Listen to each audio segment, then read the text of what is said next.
इतनी चुप क्यों हो तुम? नाराज हो क्या मुझसे? सिद्धार्थ ने ड्राइविंग करते हुए अपने बगल में बैठे सोनल पर एक नजर मारते हुए पूछा। सिद्धार्थ अभी भी इसी सोच में डूबा था कि आज अचानक उसके यूनिवर्सिटी चले आने से कहीं सोनल को बुरा तो नहीं लग गया होगा। आज ऑफिस में मीटिंग्स अटेंड करते समय न जाने क्यों उसे बार बार सोनल की याद आ रही थी। वो ठीक तो होगी ना? यह ख्याल बार बार उसे बेचैन कर रहा था। लंच टाइम में जब वो खाना खाने बैठा तो अचानक उसे ये सोचकर झटका सा लगा कि कहीं आज फिर से तो सोनल रात का बचा हुआ खाना लेकर कॉलेज नहीं चली गई। आफ्टर ऑल उसने उसे रात का खाना फेंकते हुए नहीं देखा था। उसने बड़ी मुश्किल से 2-4 चम्मच फ्राइड राइस अपने मुंह में डाला और अपना कोट और गाड़ी की चाबी उठाकर सीधे यूनिवर्सिटी पहुंच गया। वो बस एक बार अपनी आंखों से देख लेना चाहता था कि सोनल सही तरीके से और फ्रेश ही खाना खा रही है, वरना पिछले 2 दिनों में सिद्धार्थ को उसे कई बार खाना खिलाने के लिए डांटना तक पड़ा था। मगर सोनल को उस कमीने नमन सिंघानिया के साथ कॉलेज कैंटीन से बाहर आते देखकर वो एकदम से हैरान रह गया था। नहीं, मैं नाराज नहीं हूं तुमसे, सोनल ने गाड़ी की सीट से अपनी पीठ टिकाते हुए उसे जवाब दिया। नमन के साथ तू तू मैं होने के बाद सिद्धार्थ ने सोनल को जबरदस्ती अपने साथ ही घर ले जाने के लिए मना लिया था। उस कमीने सिंघानिया के बच्चे ने शायद अब तक सबक नहीं सीखा है, बट डोंट वरी, बहुत जल्दी उसे समझ आ जाएगा कि सिद्धार्थ रॉय कपूर से उलझने का अंजाम क्या होता है। ये कहते हुए सिद्धार्थ के हाथ स्टीयरिंग पर और कस गए थे, जैसे वो स्टीयरिंग नहीं नमन की गर्दन दबा रहा हो।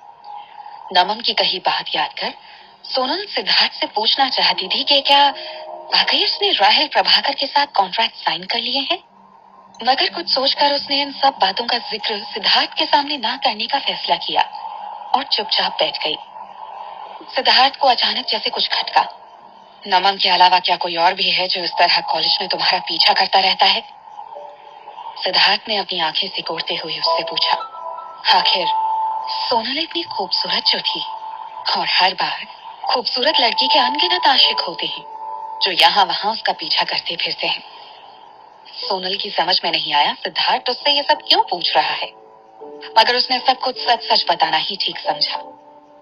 सोनल कॉलेज के डिजाइनिंग डिपार्टमेंट की सबसे क्यूटेस्ट गर्ल के रूप में जानी जाती थी, और फिर पूरे कॉलेज के टॉपर्स में हमेशा सोनल का नाम शामिल रहता था। सो जाहिर है उसे जानने वालों की कमी भी नहीं थी। उसने सोचते हुए जवाब दिया, 5, 6, 7, नहीं 9। उसका जवाब सुनकर सिद्धार्थ की बेचैनी बढ़ने लगी थी। मतलब उसका शक सही था, सोनल के आशिकों की कोई कमी नहीं थी। वो तो अंधे हो गए हैं क्या सब के सब? इतने सारे लोग तुम्हारे पीछे क्यों पड़े हैं? सिद्धार्थ ने फ्रस्ट्रेशन में अपना हाथ स्टीयरिंग पर मारते हुए पूछा। एक्सक्यूज मी, क्या कहना चाहते हो तुम? सोनल ने गुस्से में सिद्धार्थ को देखते हुए पूछा। उसके सवाल को इग्नोर करते हुए सिद्धार्थ ने इरिटेट होते हुए पूछा, इन सब में से कोई ऐसा भी है जो सबसे ज्यादा तुम्हारे आगे पीछे घूमता रहता हो? शायद नहीं। सोनल की समझ में ही नहीं आ रहा था कि वो सिद्धार्थ को क्या जवाब दी। सिद्धार्थ ने अब और ज्यादा इरिटेट होते हुए पूछा, शायद या नहीं? इसका मतलब तो यही हुआ ना कि ऐसा कोई जरूर है। अब तक सोनल भी सिद्धार्थ के इन सवालों से इरिटेट हो चुकी थी, तो उसने भी सिद्धार्थ को चिढ़ाने वाले अंदाज में मुस्कुराते हुए जवाब दिया, हाँ। अब अगर चाहो तो मुझसे ये भी पूछ लो कि उनमें से कितनों ने मुझे अब तक कितने सारे रोजेस गिफ्ट किए, उन रोजेस का कलर क्या था, किसके साथ मैंने कैंडल लाइट डिनर किया, डिनर में क्या क्या खाया, हाँ? उसका जवाब सुनकर सिद्धार्थ एकदम से एम्बैरेस्ड हो गया था। वो शायद ओवर रिएक्ट कर रहा था। एक पल को उसके चेहरे पर एक मुस्कान आ गई और फिर उसने सोनल का मजाक उड़ाते हुए कहा, फिर तो नजर रखनी पड़ेगी तुम पर। क्या? सोनल ने चौंक कर उसकी तरफ देखते हुए पूछा। Nothing, how are you feeling now? उसके सवाल का जवाब देने के बजाय सिद्धार्थ ने खुद ही उससे सवाल कर दिया। जाहिर है वो उससे उसके पेट की हालत ही पूछ रहा था। सो सोनल ने भी आराम से सामने देखते हुए ही जवाब दिया, मैं एकदम ठीक हूँ अब। वैसे पूछने के लिए थैंक यू। सिद्धार्थ ने अब सीरियस होकर ड्राइविंग पर कंसंट्रेट करते हुए कहा, अगर तुम ठीक हो तो फिर हम आज ही जरूरी काम निपटा लें। कौन सा काम?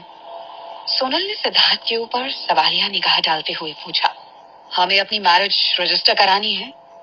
तुम कहीं भूल तो नहीं गई? उसके लिए हमें कोर्ट जाना होगा, तो अगर तुम्हें कोई प्रॉब्लम नहीं है तो हम इसी वक्त कोर्ट जा रहे हैं। सिद्धार्थ ने बिना सोनल की तरफ देखे जवाब दिया। मेहता हाउस से सोनल को बाहर निकालते समय पायल ने जो सूटकेस उसे थमाया था वो शायद सोनल की मेड ने पैक किया था। तभी उसमें उसे अपनी जरूरत के सारे सामान से लेकर आईडी प्रूफ तक सब कुछ मिल गया था। कोर्ट जाने से पहले सिद्धार्थ सोनल को लेकर घर आया और उन दोनों ने वहां से सब जरूरी डॉक्यूमेंट्स ले लिए। वहां से दोनों लोकल कोर्ट की तरफ चल दिए। गाड़ी में एकदम सन्नाटा था। दोनों में से कोई भी कुछ नहीं बोल रहा था। सिद्धार्थ बिल्कुल खामोशी से ड्राइव कर रहा था। ऐसा लग रहा था जैसे वो किसी बात से बहुत गहरी सोच में डूबा हुआ था। सोनल की हालत भी इससे कुछ अलग नहीं थी। वो पीछे की सीट पर चुपचाप बैठी हुई थी। वो थोड़ी घबराई हुई सी भी थी। वो जो करने जा रही है वो सही है या नहीं, ये उलझन अब भी उसके मन में थी। आधे घंटे के अंदर सिद्धार्थ की बीएमडब्ल्यू कोर्ट के बाहर खड़ी थी, मगर अब भी दोनों जस के तस गाड़ी में बैठे हुए थे। सिद्धार्थ ने सिगरेट निकाल ली और एक के बाद एक लगातार 2 सिगरेट पीने के बाद फाइनली उसने पीछे मुड़कर सोनल की तरफ देखते हुए कहा, तुम्हारे पास अब भी वक्त है। अगर तुम इस शादी से पीछे हटना चाहती हो तो अभी भी मुझे छोड़कर जा सकती हो। उसकी बात सुनकर सोनल की धड़कनें बढ़ गई थी। कुछ पल सोचने के बाद उसने अपने स्टोल के किनारे को कसकर अपनी मुट्ठी में भरते हुए ना में सिर हिला दिया। सोनल अभी इस हालत में नहीं थी कि वो अपने लिए कोई डिसीजन ले सके।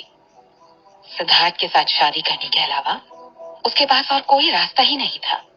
वो सिद्धार्थ से इसलिए शादी कर रही थी क्योंकि उसे एक ऐसे आदमी की जरूरत थी जो उसकी सारी प्रॉपर्टी वापस पाने में उसकी मदद कर सके। वहीं सिद्धार्थ उससे इसीलिए शादी कर रहा था क्योंकि उसकी गर्लफ्रेंड ने उसे आखिरी वक्त पर धोखा दे दिया था। क्या उसे सच में एक ऐसे रिश्ते में बंधना चाहिए जिसका कोई फ्यूचर ही नहीं है? एक ऐसी शादी जिसमें प्यार के लिए कोई जगह ही नहीं है। ऐसा करके क्या वो अपनी जिंदगी के साथ खिलवाड़ नहीं कर रही?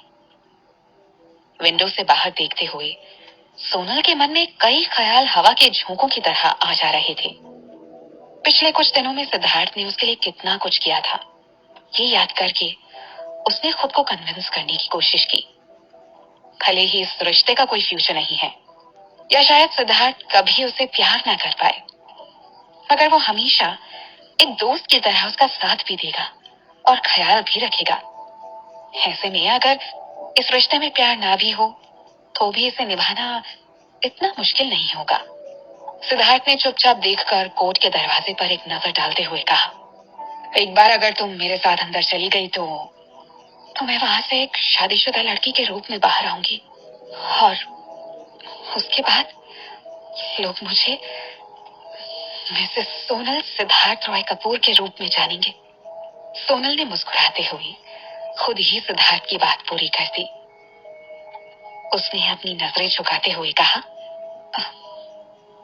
मैं जानती हूँ ये शादी सिर्फ एक समझौता है, लेकिन अगर बस यही एक रास्ता है जिससे हम दोनों एक दूसरे की जरूरतों को पूरा कर सकते हैं तो मुझे इसमें कोई प्रॉब्लम नहीं है। सिद्धार्थ ने एक बार सिर हिलाते हुए उसकी तरफ देखा। वो इस वक्त बहुत ज्यादा सीरियस नजर आ रहा था। तुमने अच्छी तरह से सोच तो लिया है ना? उसने एक आखिरी बार कंफर्म करने के इरादे से सोनल की तरफ देखकर पूछा। हाँ, सोनल ने मजबूती से जवाब दिया। Okay then, let's go, Siddharth ने कहा, मगर वो अपनी जगह से हिला नहीं। ये देखकर गाड़ी का डोर ओपन करते करते सोनल के हाथ रुक गए। उसने चौंकते हुए सिद्धार्थ से पूछा, मुझे तो ऐसा लग रहा है जैसे तुम खुद ही इस शादी को लेकर कंफ्यूज हो। कहीं ऐसा तो नहीं कि बाद में तुम्हें अपने इस डिसीजन पर अफसोस होने लगेगा।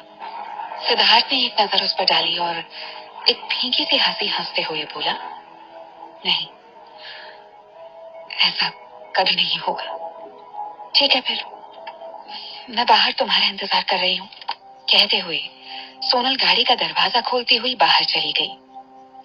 थोड़ी दूरी पर एक पेड़ के नीचे खड़ी होकर वो इधर उधर देखने लगी।